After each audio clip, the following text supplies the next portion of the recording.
जहाँ भी जा रहे हैं उनको सुनने कोई आ भी नहीं रहा है। थोड़ा उनको दर्द है इस बात का, मिलाद है। एक तो कोई सुनने नहीं आ रहा और एक तो चुनाव वो हार रहे। घर से शुरुआत करें अपने कि किसी भी बाल बच्चा वाले को टिकट ना दे, ना ऐसी पार्टियों से गठबंधन करें जिसकी पीढ़ियाँ चलती आ रही है। करके दिखाएं। जब तक आप त्याग नहीं दीजिएगा तब तक काम चलने वाला नहीं है।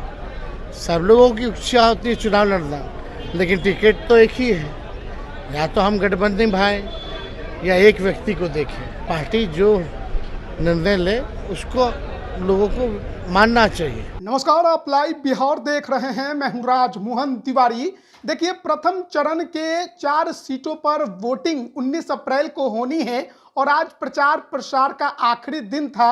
इंडिया गठबंधन के खेमे से मुकेश सहनी और तेजस्वी यादव ने चारों सीटों पर पूरा दम लगाकर प्रचार किया है। अब प्रचार प्रसार थम चुका है इन 4 सीटों के लिए और उसके बाद जब तेजस्वी यादव वापस पटना लौटे तो एयरपोर्ट पर उन्होंने सम्राट चौधरी पर जमकर भड़ास निकाली है। जिस तरीके से आज सम्राट चौधरी ने लालू यादव को अपराध का प्रतीक बताया, आरक्षण के नाम पर बेटा बेटी को उन्होंने जिस तरीके से सीट दिया उस पर उन्होंने सवाल खड़े किए थे। इसके अलावा हाल ही में राष्ट्रीय उपाध्यक्ष पूर्व सांसद देवेंद्र प्रसाद यादव ने अब राजद छोड़ दिया है। इस पर भी तेजस्वी यादव ने बागी नेताओं को लेकर बहुत कुछ कहा है। सबसे पहले सुनिए तेजस्वी यादव क्या कुछ कह रहे हैं। अपनी भाषा की मर्यादा गिरती जा रही है उनके तरफ से। असल में बेचैन है, बौखलाहट है और जान रहे हैं कि जहाँ भी जा रहे हैं उनको सुनने कोई आ भी नहीं रहा है। 10 लोग, 12 लोग, 13 लोग यही लोग सुनने आ रहे हैं। तो थोड़ा उनको दर्द है इस बात का, मिलाद है। एक तो कोई सुनने नहीं आ रहा और एक तो चुनाव वो हार रहे। अखिलेश यादव ने कहा जो 14 में आए थे वो 24 में जा रहे हैं।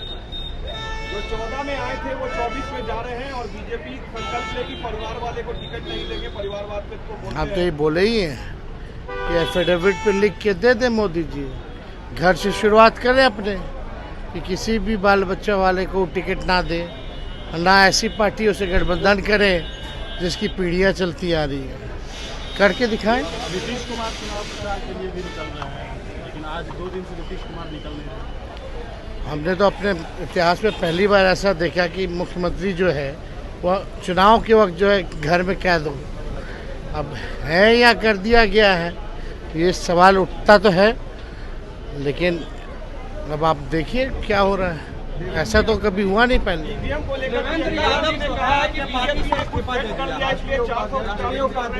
आपके पार्टी में देवेंद्र यादव इस्तीफा दे दिया, आपके पार्टी आरोप भी लगाए। हाँ, इसमें अब उन्होंने इस्तीफा दिया है तो चुनाव में आना जाना चलता रहता है। चुनाव लड़ना चाह रहे थे, हम लोग भी सोच रहे थे कि कहीं से कुछ हो जाए, एडजस्टमेंट हो जाए, लड़ ले, लेकिन वैसे गठबंधन हम लोगों का है, इस वजह से हो नहीं पाया।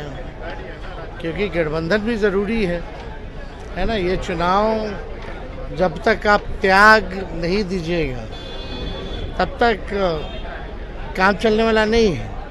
सब लोगों की इच्छा होती है चुनाव लड़ना, लेकिन टिकट तो एक ही है। या तो हम गठबंधन निभाएं या एक व्यक्ति को देखें। तो पार्टी सबसे बड़ी पार्टी होती है। पार्टी जो निर्णय ले उसको लोगों को मानना चाहिए, लेकिन नहीं हो पाया। इस काम को दुख है।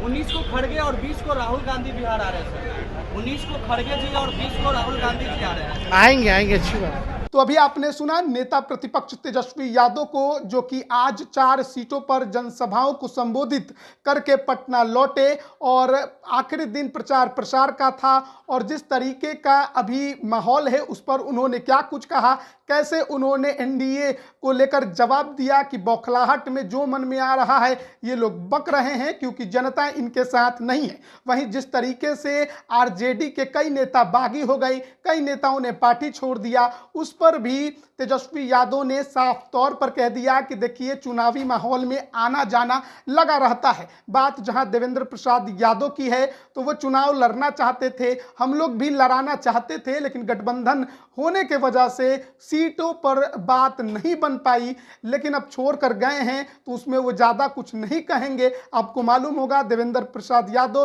पार्टी के राष्ट्रीय उपाध्यक्ष थे और जब उनको उम्मीदवार आरजेडी ने नहीं बनाया तो पप्पू यादव को भी समर्थन कर दिया, कई अन्य सीटों पर राजद के बागी नेताओं को समर्थन करने का ऐलान कर दिया और आज उन्होंने पार्टी भी छोड़ दी है। और उसको लेकर तेजस्वी यादव ने क्या कुछ कहा वो भी आपने सुना। आप इस पर क्या राय रखते हैं कमेंट करके जरूर बताएं। आप सभी का बहुत बहुत धन्यवाद। लाइव बिहार यूट्यूब पर सब्सक्राइब और फेसबुक पर लाइक जरूर करें।